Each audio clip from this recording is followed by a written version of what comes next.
Got this one for you in the morning, so all you guys on Wednesday waking up nice and early can check out one of the big stories that we confirmed this past weekend. I'd heard about it, and I know a lot of you had heard about it as well, but this past Champions race on Thursday night at Super Dirt Week is creating a lot of buzz, and the list is starting to come together of some of the drivers who will be competing in it, including the guy that I have on the phone with me right now. Kenny Brightbill is 74 years old. He won the race back in 1988, and if you watched the Larry White interview from yesterday, you saw that we did confirm that he will be doing that. Kenny estimates somewhere in the range of 450 to 500 wins in his career.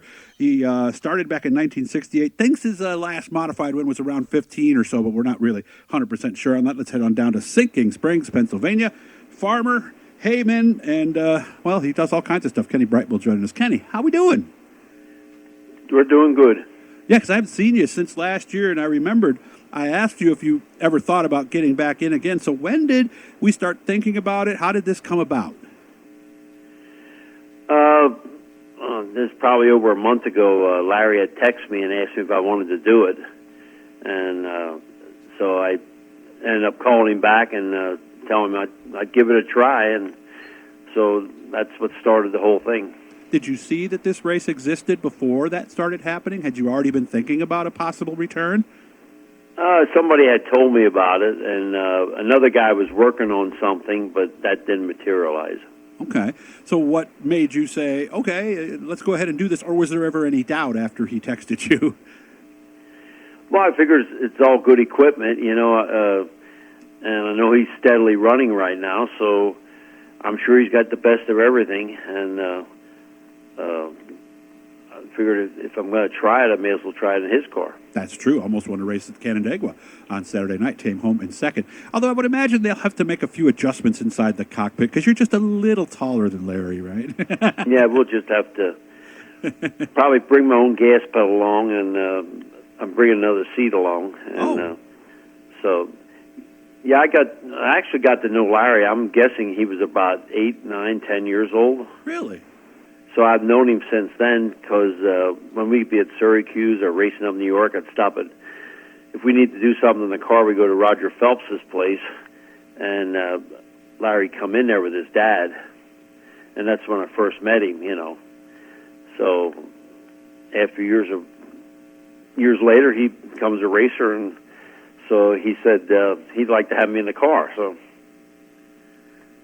And the rest, as they say, is history. Why? What size seat? I'm just curious. What size seat do you use? A 16. It isn't that big. Okay, I guess I was thinking it was going to be a bigger number than that. No. So, okay. So obviously you have to go up ahead of time and make sure that, you know, everything's in reach, you can fit in there, everything's at the right angle. So when would you do that, right before the race or another time? We're going to probably do it in about a week or so, whatever I can work out here. Mm-hmm. Yeah, because you're busy, right? I'm always doing stuff. I got more than I can keep after. Who are you hearing? Who else are you? Because I haven't heard a lot about the people who are. Have you heard of some people that you're really looking forward to getting back on the track with that are doing this past Champions race? I haven't seen anything about who's coming or anything. Does it matter? No. That's what I thought. Yeah, just a chance to get in the car again, right? So. Yeah, and I would imagine this is fun also because it's going to be a new track to you. Or did you ever race asphalt at Oswego? Yeah, I was there actually with a dirt asphalt car one time. Was that 92 or something is when they did that? It was a while back. I can't even remember. How'd you do? I don't even remember. Oh, so it couldn't have been that great. Or you said, I won the darn thing, Doug. You know, that's all there was to it. Of course, that was an interesting era in dirt racing, wasn't it? Because it started out as, let's just bring dirt modifieds on asphalt. Next thing, somebody changes this, and then we've got specialty asphalt cars almost, right? Right. Is that what killed it, you think? I don't know what really happened with it. It didn't seem to be too bad, but you know, asphalt's a little more expensive than the dirt, so that's what hurts a lot of guys, you know. Mm-hmm. Did you pick up on it pretty quickly? Because it obviously couldn't be more different than what you'd done before that. Yeah, I had run, you know, back in the days, I had run some NASCAR races and stuff. Oh, that's right. I forgot about that. So it wasn't totally foreign to you. So what will this be like going back to the track you kind of know with a different surface on top? Well, it'll all be new to me, so we'll just have to try it and see what happens. Yeah, I think they've got you guys down for 10-minute practice, so you better learn fast, I guess, huh? Before time trials happen. So how excited are you to get a chance to do this and to get back in a dirt modified, a big block at 74 years old? Well, like I said, we're just going to try it, see how it goes.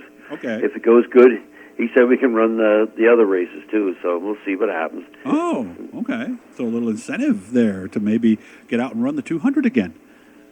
Possibly, yeah. Possibly. All right. Well, that's great. I'm excited for you. Again, this is going to be happening. Are they going to put your number on the car and everything? I have no idea what's on the car. Okay, so it could be a 99B, it could be a 19. So I guess we'll have to wait and see how that will work out for you. So life is good away from this. Tell me, I didn't realize that you're a farmer. Well, I just play at it. I'm not no big farmer. I just do around 30 acres of hay and sell it to horse people. Or actually, I have around 15 horses here at my place right now that some guy has my pasture rented for horses. Okay. And there's a big demand for that, isn't there? For hay? Oh, yeah, the horse people, everything I did, I sold to this guy now, this year. See. Okay. How many runs do you get to do with the hay over the course of a year down in Pennsylvania? How many cuttings? Yeah, how many cuttings in a season if you had to take an estimate? Just two. Sometimes you can push it to 3. Oh, that's it. I guess I thought you were going to say a bigger number. Well, we only had we didn't have a good enough rain to push the second cutting, and we had to cut. I had to cut mine later, and it didn't give a whole lot of second cutting because it was dry in the beginning of it. I see. Okay. And the reason I asked this stuff, you guys know me. I married a farmer's daughter, so they had a dairy farm when I first started dating her. So I got to learn a lot about farming, and I totally respect what it takes to do this. So, well, I guess we'll see how this goes, Kenny. And if you get a chance, give me a shout when you come up, and maybe I can see you in person. Okay.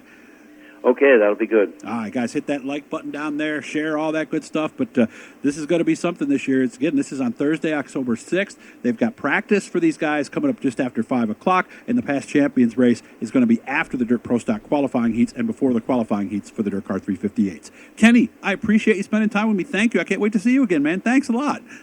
Okay, that'll be good.